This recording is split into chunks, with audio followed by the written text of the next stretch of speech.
Jusqu'en mai dernier, la CIBI comptait dans ses rangs 1 500 000 adeptes en France. 2 mois plus tard, ce chiffre passait à 2 millions. Nous étions alors le 1er juillet 92, date de la mise en application du fameux permis à points. Pour beaucoup, la nouvelle réglementation constituait une réelle menace pour leur petit carton rose.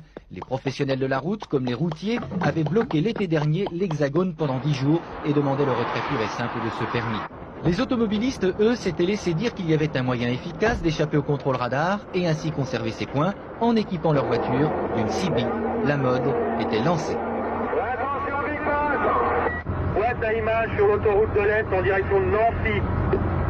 Ok la station. Merci, bah écoute, je t'envoie les amitiés du Scorpion, la bonne journée, babouille.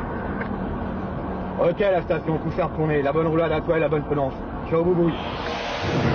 Embusqués sur le bas-côté de la route avec leur Mesta 208, les tuniques bleues, appelées aussi Papa 22 dans le jargon cibiste, ont été les premiers à pester contre ce brusque bouillonnement des ondes. Mais la CIBI est parfaitement légale et localiser la présence d'un radar n'est pas répréhensible par la loi. Les pouvoirs publics le savent bien et accueillent cet engouement pour la Citizen Band avec un enthousiasme plutôt modéré.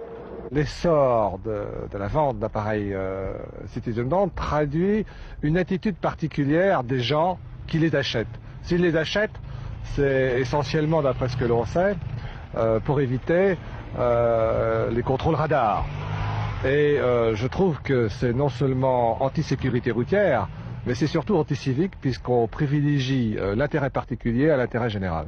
Toutefois, si le civiste compromet une opération de police judiciaire par son appel en fréquence, il peut être poursuivi légalement pour entrave à l'action des forces de l'ordre.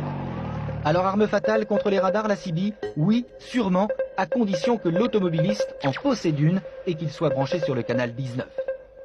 Ceux qui se sont fait pincer lors de notre reportage n'avaient ni poste ni antenne.